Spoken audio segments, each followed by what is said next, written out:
দেখুন বন্ধুরা, পিঠেগুলো কত সুন্দর ফুলছে। সব কটা পিঠে কিন্তু ফুলছে একদম লুচির মতো, বলের মতন গোল হয়ে ফুলছে।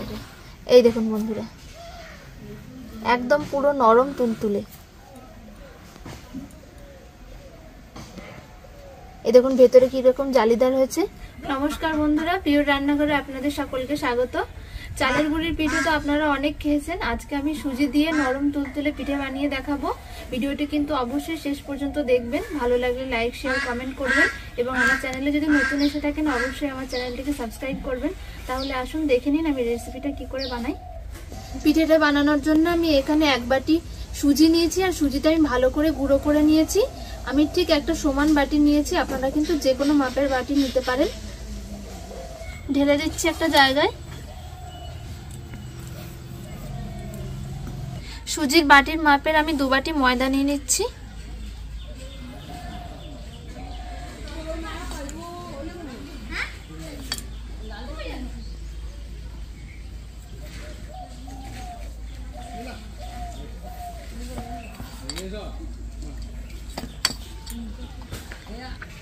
দু বাটি ময়দা নিয়ে নিলাম। এই একই বাটির মাপের আমি 1 বাটি চিনি নিয়েছি, চিনিটাও দিয়ে দিচ্ছি। তবে চিনিটা আপনারা নিজেদের মতন কম বেশি করে নিতে পারেন। দিয়ে দিচ্ছি স্বাদ মতো একটু লবণ। খুব ভালো করে সবকিছু মিশিয়ে নিচ্ছি। প্রথমে হাত দিয়ে সবকিছু খুব ভালোভাবে মিশিয়ে নিয়েছি। এখানে আমি 1 বাটি জল নিয়েছি, হালকা কুসুম গরম করে। প্রথমে 1 বাটি জল দিয়ে দিচ্ছি।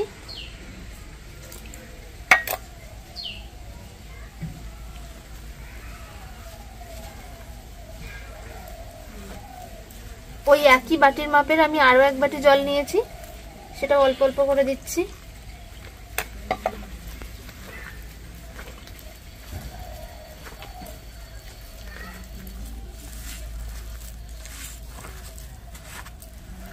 জল আরো লাগবে, তাই আরো একটু জল দিচ্ছি।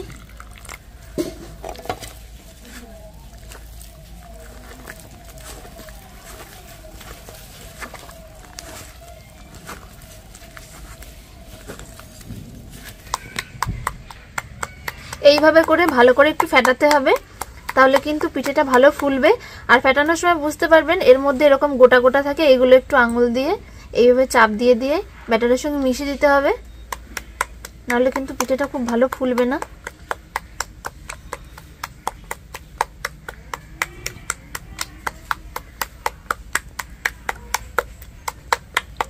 সবকিছু খুব ভালোভাবে মিশিয়ে নিয়েছি। এবার আমি ঢাকা দিয়ে 10 মিনিট মতো রেখে দেব, তাহলে সুজিটা ফুলে যাবে। ঢাকা দিয়ে 10 মিনিট রেখে দেবো সুজিটা ফোলার জন্য। 10 মিনিট আমি ব্যাটারটা ঢাকা দিয়ে রেখেছিলাম। এবার আমি একটু দেখে নিচ্ছি ব্যাটারটা কিরকম হয়েছে। এই দেখুন ব্যাটারটা ঠিক এরকম ঘন হয়েছে, সুজিটা অনেকটা ফুলে গেছে। তবে এর মধ্যে আরো একটু জল দিয়ে এটা পাতলা করতে হবে, তাই আরো একটু জল দিয়ে দিচ্ছি।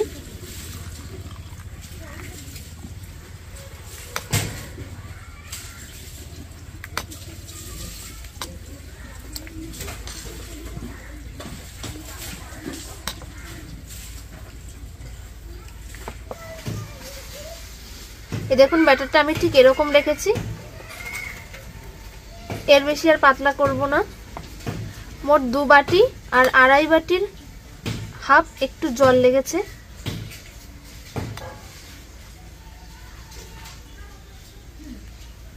পিঠেগুলো ভেজে নেওয়ার জন্য আমি কড়াই বসিয়ে দিচ্ছি।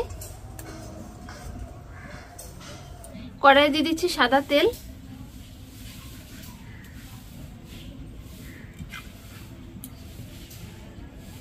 আর আমি এরকম একটা স্টিলের ছোট ডিশের মতন নিয়েছি, সেটাও দিয়ে দিচ্ছি। এর সাথে সাথে গরম হয়ে যাবে। তেলটা আমি খুব ভালোভাবে গরম করে নিয়েছি। এবার আমি এই ঝাঁঝরি দিয়ে প্লেটটা তুলে নিচ্ছি। এর উপরে এবার গুলে রাখা ব্যাটারটা দিয়ে দিচ্ছি অল্প করে। আর দেওয়ার আগে কিন্তু এইভাবে একটুখানি ঘেটে নিতে হবে।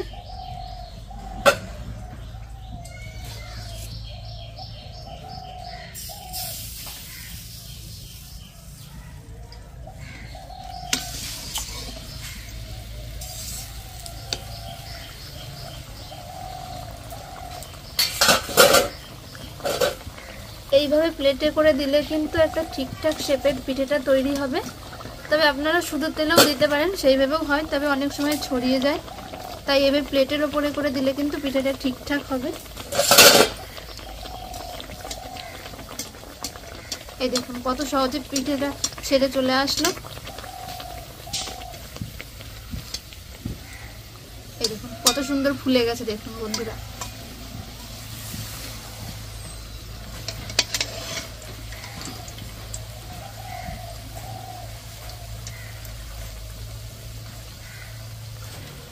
বন্ধুরা দেখুন কত সুন্দর ফুলে বলের মতন হয়ে গেছে।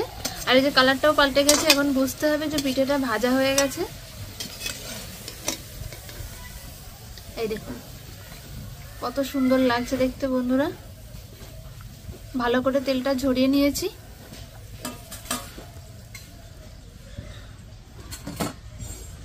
আমি আরো একটা করে আপনাদের দেখিয়ে দিচ্ছি।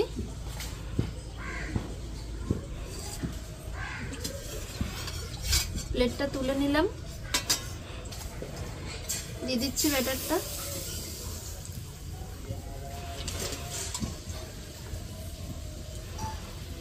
এই দেখুন বন্ধুরা আমি আরো একটা ভেজে নিয়েছি, বাকিগুলো এইভাবে ভেজে নেব। দেখুন বন্ধুরা পিঠেগুলো কত সুন্দর ফুলছে। সব কটা পিঠে কিন্তু ফুলছে একদম লুচির মতো, বলের মতন গোল হয়ে ফুলছে। যখনই ফুলে যাবে তখন কিন্তু ওপর থেকে এইভাবে তেল দিতে হবে, নয়তো কিন্তু ওপর দিকটা ভাজা হবে না। দেখুন হালকা হালকা লাল করে নিয়েছি ভেজে, এইরকম ভাবে ভাজতে হবে।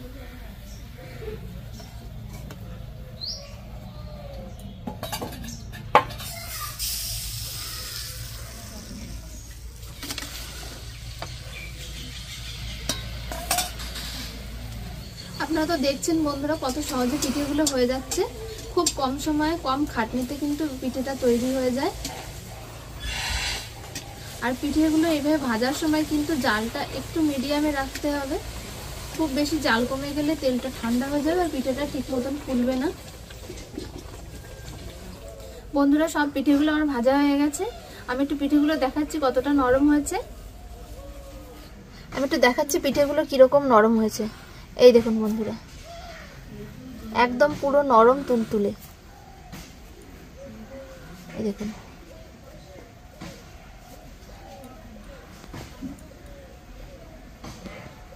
এই দেখুন ভেতরে কিরকম জালিদার হয়েছে। এই দেখুন, আর এই পিঠেগুলো খেতেও কিন্তু খুব ভালো লাগে।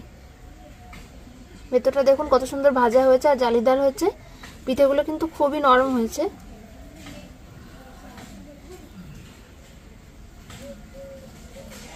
বন্ধুরা আপনারা দেখলেন তো কত সহজে পিঠেগুলো বানানো হয়ে গেল। সময় কম লাগে, খাটনিও কম। আপনারাও কিন্তু বাড়িতে বানিয়ে খাবেন, খেতে কিন্তু খুবই ভালো লাগে। আর দেখা হচ্ছে পরের ভিডিওতে। নমস্কার।